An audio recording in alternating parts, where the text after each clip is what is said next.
لله كفى والصلاة والسلام على من اصطفى أما بعد. قال الله تعالى في القرآن المجيد والفرقان الحميد: فأعوذ بالله من الشيطان الرجيم. بسم الله الرحمن الرحيم. ولا تقولوا لمن يقتل في سبيل الله أموات. صدق اللہ مولانا العظیم. قابل احترام بھائیوں اور بزرگوں، آج ہم اس ملک میں آزادی کے ساتھ، اطمینان اور عافیت کے ساتھ زندگی گزار رہے ہیں. ایک وقت تھا کہ ہمارا یہ ملک آزادی کی نعمت سے محروم تھا. انگریزوں نے اس ملک پر قبضہ کیا. وہ تجارت کے بہانے سے اس ملک میں آئے اور آہستہ آہستہ انہوں نے پورے ملک پر قبضہ کر لیا. نہ صرف یہ کہ یہاں رہ کے رہنے والوں کو انہوں نے اپنا غلام بنایا، بلکہ اپنے مذہب کی، اپنے نظریات کی، اپنے خیالات کی اس ملک میں تبلیغ کی. انگریز عیسائیت کے راستے پر چلنے والے لوگ تھے. انہوں نے ظلم و جبر کے ذریعے لوگوں کو لالچ دے کر، کہیں خوف کے ذریعے، کہیں ترغیب دلا کر بہت سے لوگوں کو انہوں نے اپنے مذہب کے راستے پر ڈال دیا.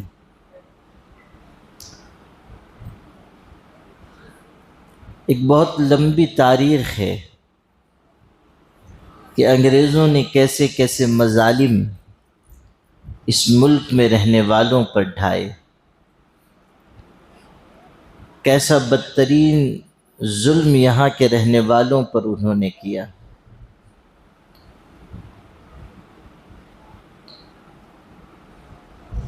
اور یہ تاریخ نہ بھلائی جانے والی تاریخ ہے. یہ داستان درد ایسی ہے کہ انسان اگر اس کو پڑھتا ہے یا سنتا ہے، اس کا کلیجہ منہ کو آ جاتا ہے. ہم ایسا سمجھتے ہیں کہ انگریزوں نے 10-20 برس اس ملک میں یہاں کے رہنے والوں پر ظلم و جبر کیا، حالانکہ یہ تاریخ بہت لمبی تاریخ ہے.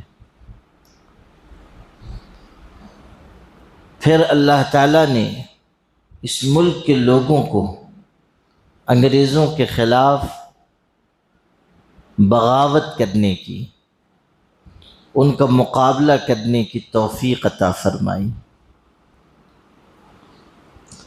اور یہ بھی ایک نہ بھلائی جانے والی سچائی ہے کہ انگریزوں کے خلاف سب سے طاقتور آواز اور سب سے پہلی آواز مسلمانوں نے بلند کی. اس کی وجہ بھی تھی. ایک تو یہ کہ ہمارا دین غلامی کو پسند نہیں کرتا ہے. دین کی یہ تعلیم ہے انسان جہاں رہے ظلم کا مقابلہ کرے. دین یہ سکھاتا ہے کہ نہ انسان ظالم بنے نہ مظلوم بنے. یہ بھی نہیں کہ ہم کسی پر زیادتی کریں، اور یہ بھی نہیں کہ ظلم ہو رہا ہو اور ہم اس کو سہتے رہیں، خاموش تماشائی بن کر زندگی گزاریں. مسلمان نہ ظالم بنے گا نہ مظلوم بنے گا. ظلم جہاں بھی ہو، جس پر بھی ہو، اس کے خلاف آواز اٹھانا ہمارا دین سکھاتا ہے. نبی کریم صلی اللہ علیہ وسلم نے ایک موقع پر فرمایا انصر اخاک ظالما او مظلوما، اپنے بھائی کی مدد کرو چاہے وہ ظالم ہو یا مظلوم ہو۔ غور کیجئے، فرما رہے ہیں اپنے بھائی کی مدد کرو چاہے وہ ظالم ہو یا مظلوم ہو۔ صحابہ نے کہا کہ کوئی مظلوم ہے اس کی مدد تو سمجھ میں آتی ہے، ظالم کی مدد کیوں کی جائے؟ آپ فرما رہے ہیں کہ مدد کرو چاہے ظالم ہو چاہے مظلوم ہو، تو مظلوم کی مدد تو سمجھ میں آتی ہے، لیکن ظالم کی مدد کا کیا مطلب ہے؟ تو آپ صلی اللہ علیہ وسلم نے ارشاد فرمایا ظالم کی مدد یہ ہے کہ تم اس کو ظلم سے روک دو، اس کو جبر اور زیادتی کرنے سے روک دو، یہ ظالم کی مدد ہے۔ تو مسلمان جہاں رہے ظلم کے خلاف آواز اٹھائے، کسی پر زیادتی ہو اس کا مقابلہ کرنا ہمارا فرض ہے۔ اگر ہم نے اس ملک کی آزادی کی آواز اٹھائی تو اسی لیے کہ یہاں ظلم ہو رہا تھا، اور دوسرے یہ بھی کہ انگریزوں نے جو اقتدار چھینا تھا وہ ہم سے چھینا تھا۔ اس ملک میں ہم اقتدار میں تھے، ہماری حکومت تھی، اور ہم نے سینکڑوں برس اس ملک پر حکمرانی کی ہے، ہم سے انگریزوں نے اقتدار چھینا تھا، اس لیے ہم نے ہی سب سے پہلے ان کے خلاف آواز بلند کی۔ انگریزوں کے ظلم و جبر کے سامنے اس دور میں کھڑا ہونا آسان نہیں تھا۔ آپ آج دیکھیں حکومت کی طرف سے زیادتی ہوتی ہے، حالانکہ یہ حکومتیں آنی جانی ہیں۔ اب تو بادشاہت کا دور نہیں رہا، جمہوری نظام قائم ہے، کوئی آتا ہے کوئی جاتا ہے، الیکشن ہوتا ہے، کوئی جیت گیا کوئی ہار گیا۔ ایسا نہیں ہے کہ ایک دفعہ بیٹھ گئے تو اب بیٹھ گئے، ہٹ ہی نہیں سکتے ہیں۔ انگریزوں کی سلطنت تو ایسی تھی کہ ان کے رقبہ سلطنت میں سورج نہیں ڈوبتا تھا۔ آج آپ دیکھیں کہ آنی جانی حکومتوں کے خلاف بھی لوگ آواز نہیں اٹھا پاتے ہیں، ظلم کے خلاف آواز نہیں اٹھا پاتے ہیں۔ حالانکہ انگریزوں کی طاقت کہاں، آج کے اقتدار والوں کی قوت کہاں؟ اس زمانے میں انگریزوں کے خلاف آواز اٹھانا معمولی بات نہیں تھی، لیکن ہمارے بڑوں اور بزرگوں نے، علماء نے، خانقاہوں میں رہنے والوں نے انگریزوں کے خلاف طاقتور آواز بلند کی۔ حضرت شاہ عبدالعزیز محدث دہلوی رحمۃ اللہ علیہ بہت بڑے عالم تھے، بہت بڑے بزرگ تھے۔ وہ پہلے شخص تھے جنہوں نے انگریزوں کے خلاف فتویٰ دیا، اور اپنے فتوے میں یہ لکھا کہ ہندوستان اب دار الحرب بن چکا ہے، یعنی یا تو یہاں کے رہنے والے مسلمان انگریزوں کو اس ملک سے بے دخل کریں، اور یا تو یہ سرزمین چھوڑ کر کہیں اور جا کر بسیں۔ انگریزوں کے خلاف اتنی طاقتور آواز ایک درویش نے، ایک عالم نے، خانقاہ میں رہنے والے ایک شیخ طریقت نے بلند کی۔ شاہ عبدالعزیز محدث دہلوی ان کا نام ہے۔ پھر ان کے تربیت یافتہ لوگوں نے باضابطہ انگریزوں کے خلاف لڑائی لڑی۔ انہی کے خلیفہ تھے حضرت سید احمد شہید رحمۃ اللہ علیہ، اور ان کے خلیفہ اور ان کے مرید حضرت مولانا سید اسماعیل شہید رحمۃ اللہ علیہ، جو شاہ عبدالعزیز رحمۃ اللہ علیہ کے بھتیجے بھی ہیں، بہت بڑے عالم تھے۔ ان لوگوں نے باضابطہ انگریزوں کے خلاف فوج تیار کی، لشکر تیار کیا۔ اسی راستے میں ان کی شہادت ہوئی۔ بالا کوٹ کے میدان میں لڑتے ہوئے یہ اور ان کی جماعت شہید کی گئی۔ حضرت سید احمد شہید رحمۃ اللہ علیہ اس ملک کے ان ممتاز روحانی پیشواؤں میں سے تھے جن کے ذریعے اللہ نے لاکھوں انسانوں کو ہدایت نصیب فرمائی۔ اللہ نے ان کو غیر معمولی روحانیت کا مقام عطا کیا تھا۔ ان کے حالات آپ پڑھیں تو اندازہ ہوگا کہ کیسی زبردست ان کی شخصیت تھی، لیکن اس وقت کے تقاضے کے مطابق وہ باہر نکلے۔ یہ نہیں کہ خانقاہ میں بیٹھ کے صرف تسبیح پڑھ رہے ہیں، مدرسے میں بیٹھ کر صرف کتاب پڑھا رہے ہیں۔ وقت کا تقاضا تھا تو باہر نکل گئے، میدان میں اترے، انگریز جیسی ظالم و جابر طاقت کا سامنا کیا، اپنے ماننے والوں کی پوری جماعت جو ہزاروں افراد پر مشتمل تھی ان کو اس کام میں لگایا۔ پھر انہی کے راستے پر چلنے والے لوگ علماء بعد کے دور میں بھی انگریزوں کے خلاف جا بجا محاذ قائم کرتے رہے۔ حضرت مولانا قاسم نانوتوی رحمۃ اللہ علیہ، جنہوں نے دارالعلوم دیوبند کی بنیاد رکھی، ان کے مرشد حضرت حاجی امداد اللہ مہاجر مکی رحمۃ اللہ علیہ، جو حضرت سید احمد شہید رحمۃ اللہ علیہ کے خلیفہ ہیں، ان کے مرشد میاں جی نور محمد رحمۃ اللہ علیہ حضرت سید احمد شہید کے خلیفہ تھے۔ یہ اور ان کے ساتھ پوری جماعت جس میں ان کے مریدین تھے، ان سے تعلق رکھنے والے تھے، ان کے ہاتھ پر بیعت ہونے والے تھے، ان لوگوں نے انگریزوں کے خلاف شاملی کے میدان میں لڑائی لڑی۔ اگرچہ کہ یہ لوگ تعداد میں کم ہونے کی وجہ سے، بے سر و سامانی کی وجہ سے انگریزوں کے خلاف اس معرکے میں کامیاب نہیں ہو سکے، بہت سے لوگ شہید ہو گئے، بہت سوں کو انگریزوں نے گرفتار کرنے کے لیے وارنٹ جاری کیے۔ اسی وقت حاجی امداد اللہ مہاجر مکی رحمۃ اللہ علیہ نے یہ ارادہ کیا کہ وہ ہجرت کر کے مکہ مکرمہ چلے جائیں۔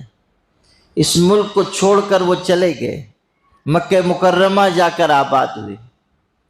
ان کے مریدوں کو جیل کی سلاخوں کے پیچھے ڈالا گیا، لیکن حریت کا وہ جذبہ، آزادی کا وہ جذبہ سرد نہیں ہو سکا۔ اللہ تعالیٰ نے ان لوگوں کے دل میں ایسی جرأت اور ہمت رکھی تھی کہ آخر دم تک انہوں نے مقابلہ کیا۔ مولانا محمد قاسم نانوتوی رحمۃ اللہ علیہ نے دارالعلوم دیوبند کی بنیاد رکھی، اور یہ بنیاد اس لیے رکھی گئی تھی کہ یہاں ایسے لوگ تیار کیے جائیں جو انگریزوں کا مقابلہ کر سکیں۔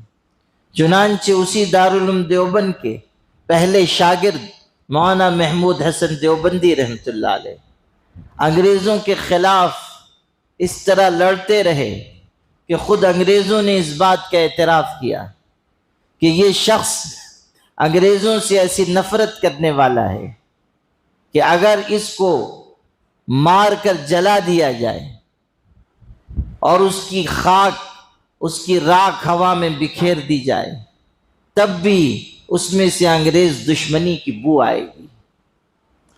آپ غور کیجئے کہ انگریزوں کے خلاف کس قدر نفرت ان کے دل میں تھی۔ یہی وہ شخص ہے جس کو حجاز سے قید کیا گیا، گئے ہوئے تھے سعودی عرب، حجاز، اور اسی سلسلے میں گئے ہوئے تھے کہ ہمارے ملک کو آزادی دلائی جائے، اور ایک بہت بڑی تحریک وہ چلا رہے تھے، اس کا نام تحریک ریشمی رومال ہے۔ اس کی بھی ایک پوری داستان ہے، کیسی ذہانت کے ساتھ، کیسے انتظام کے ساتھ اس تحریک کو چلایا گیا۔ اس زمانے میں جو ریشمی رومال ہوتے تھے اس کے اندر تہوں میں پیغام لکھے جاتے تھے، اور وہ ریشمی رومال یہاں وہاں پہنچائے جاتے تھے۔ دیکھنے میں وہ ایک رومال معلوم ہوتا تھا، لیکن در حقیقت اس کے اندر پیغام چھپے ہوتے تھے۔ اس کے اندر تحریک کے سلسلے میں آئندہ کیا قدم اٹھانا ہے یہ تفصیل لکھی ہوئی ہوتی تھی، اس لیے اس کا نام تحریک ریشمی رومال پڑا۔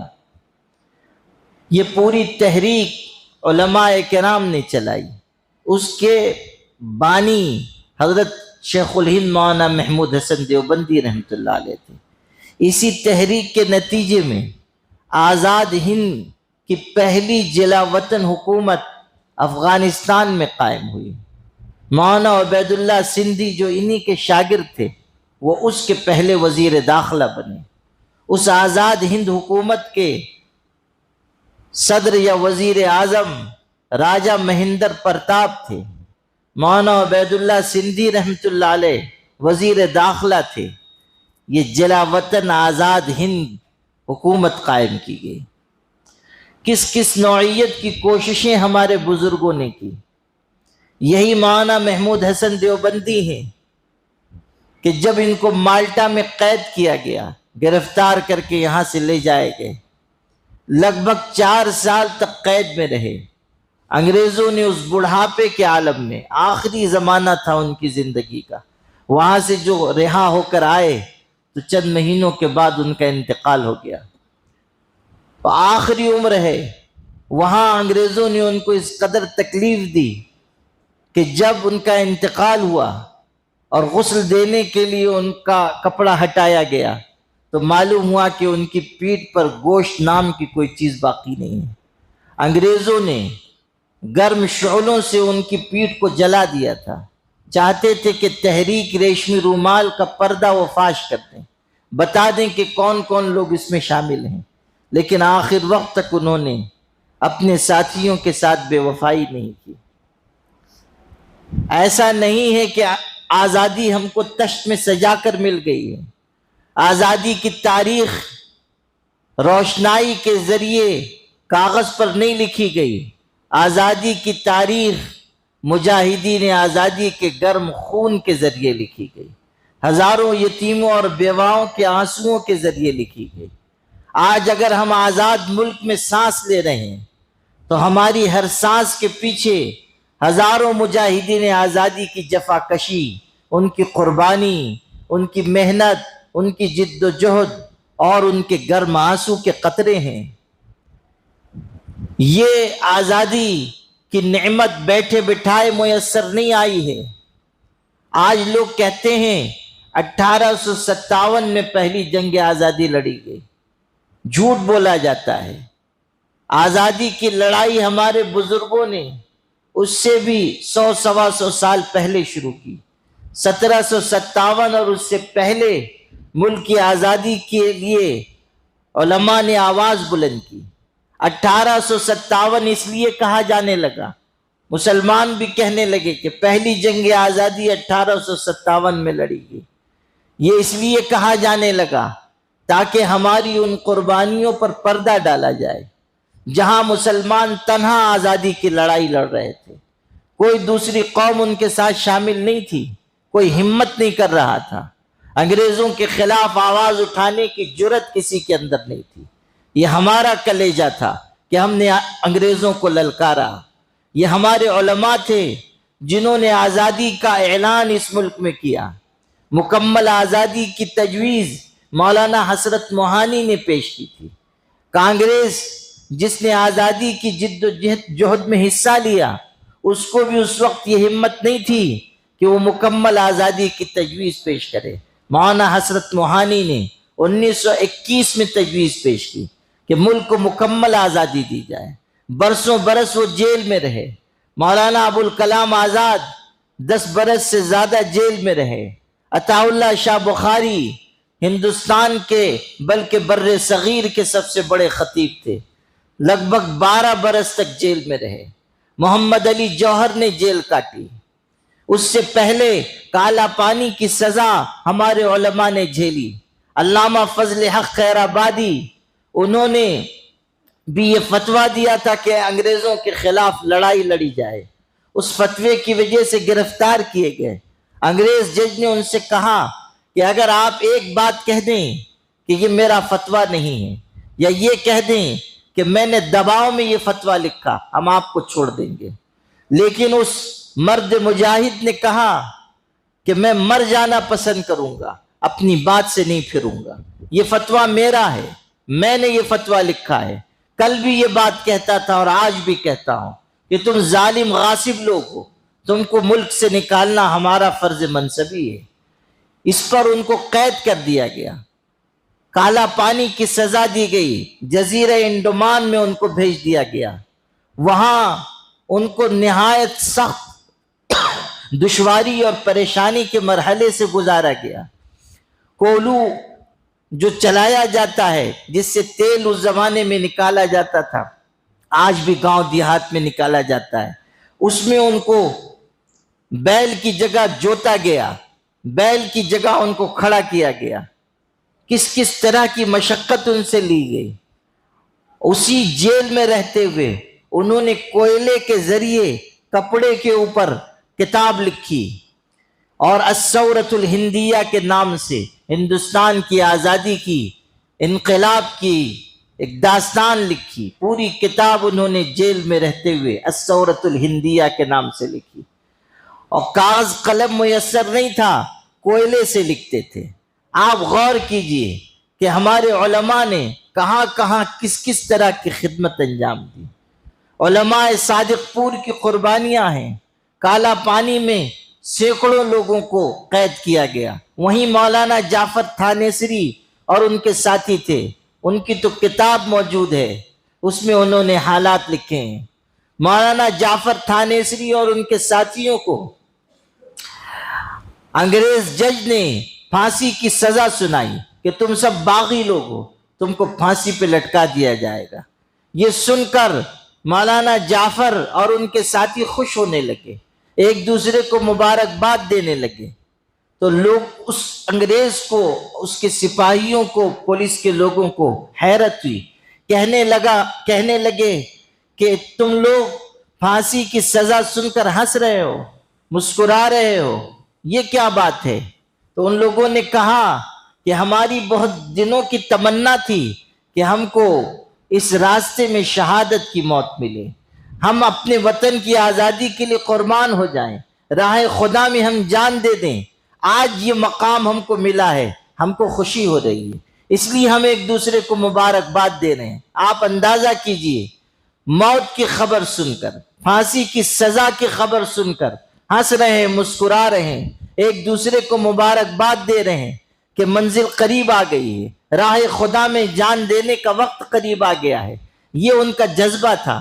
جب انگریزوں نے یہ محسوس کیا کہ ان کو تو پھانسی کی سزا سے خوشی ہو رہی ہے، تو انگریز جج نے پھانسی کی سزا کو عمر قید کی سزا سے تبدیل کر دیا کہ جس چیز سے تم کو خوشی ہو رہی ہے وہ ہم تم کو نہیں دیں گے، عمر قید کی سزا سنا دی۔ برسوں تک یہ جیل میں رہے، پھر بعد میں ان لوگوں کی رہائی ہوئی۔ کتنے ایسے تھے جو بیچارے وہیں انتقال کر گئے، وہیں ان کی قبر بنی، اپنے وطن سے دور جان دے دی، اپنی وطن کی آزادی کے لیے اپنے آپ کو قربان کر دیا۔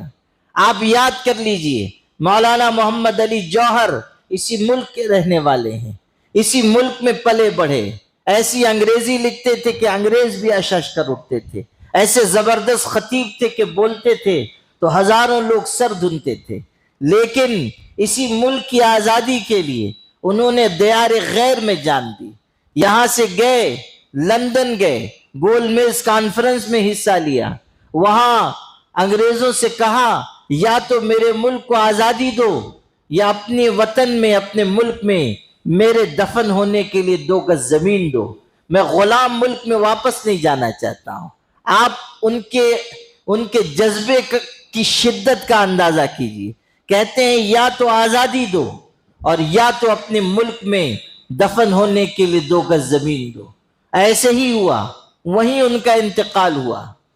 یہاں ہندوستان کا رہنے والا شخص لندن میں فوت ہو رہا ہے، آزادی کی جد و جہد کرتے ہوئے دنیا سے رخصت ہو رہا ہے۔ اللہ نے اس کا انعام یہ عطا کیا کہ رہنے والے ہندوستان کے ہیں، انتقال لندن میں ہوا، لیکن اللہ نے ان کو مٹی فلسطین کی مسجد اقصی کی نصیب فرمائی، وہاں لے جا کر ان کو دفن کیا گیا، بیت المقدس میں وہ دفن ہوئے۔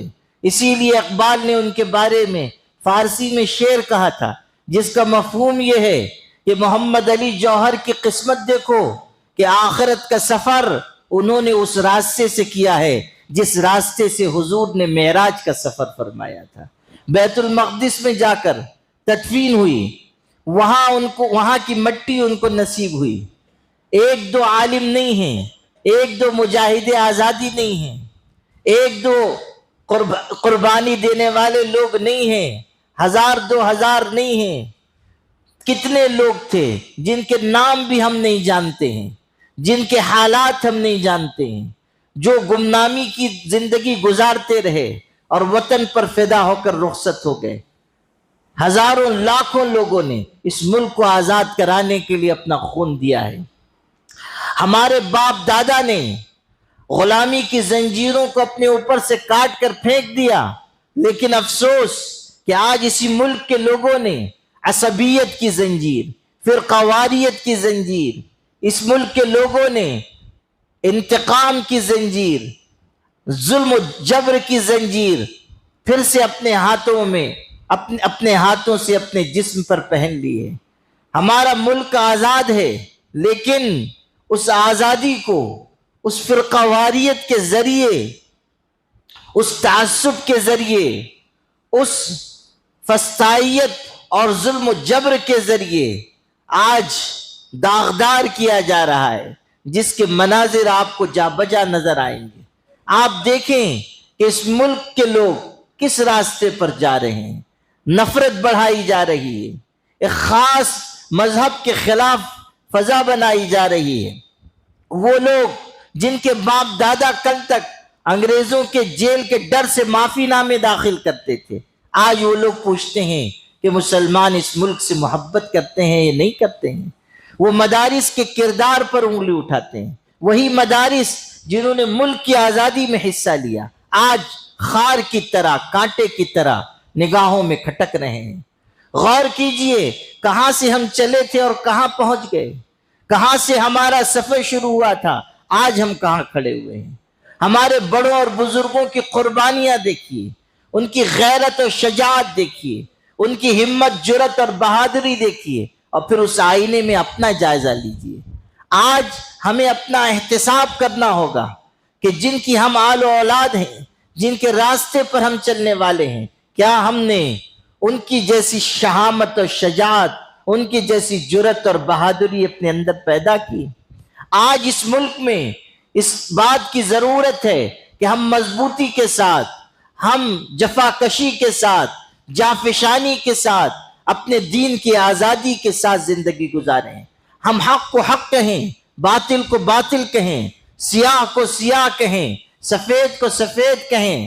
آج ہمارے دین کا یہ تقاضا ہے کہ ہم اس ملک میں زندگی گزاریں تو اپنے مذہب کی آزادی کے ساتھ زندگی گزاریں۔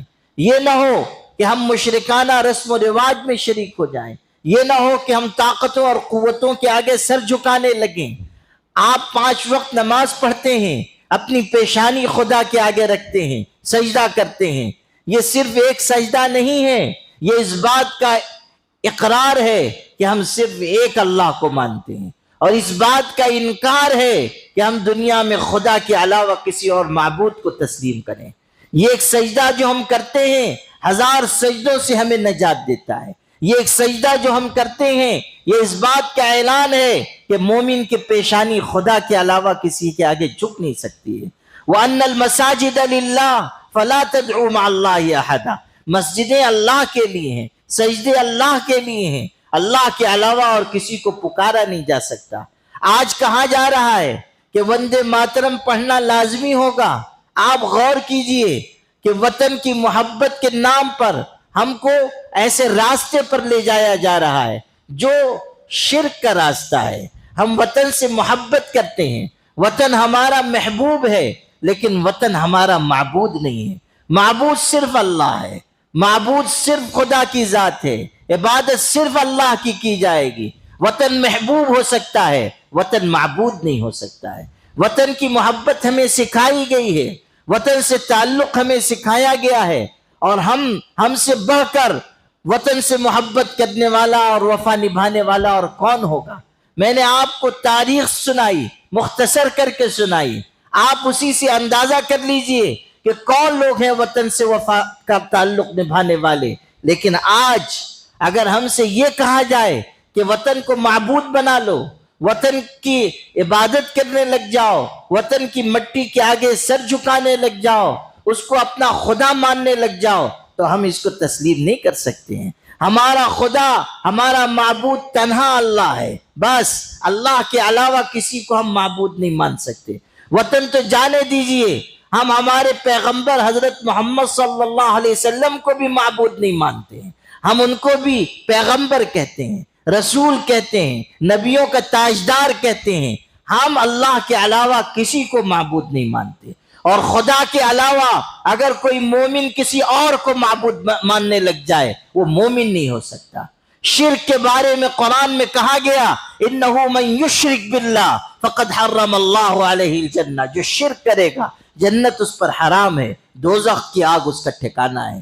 تو آج اگر ہم اس آزاد ملک میں جی رہے ہیں تو اپنی آزادی کے ساتھ جئیں، ہم اعزاز و افتخار کے ساتھ جئیں، فخر کے ساتھ جئیں کہ ہم ہیں اس ملک کو آزادی کی نعمت سے بہرور کرنے والے، ہم ہیں اس ملک کی تعمیر و ترقی کے لیے محنت کرنے والے، ہم ہیں اس ملک کو آگے اور بہت آگے لے جانے والے۔ اور آج اگر ہم آزادی کی اس نعمت سے بہرور ہیں تو ہم ان مجاہدین آزادی کی قربانیوں کو بھی یاد کریں جن کی قربانیوں کے صلے میں نتیجے میں یہ ملک آزاد ہوا۔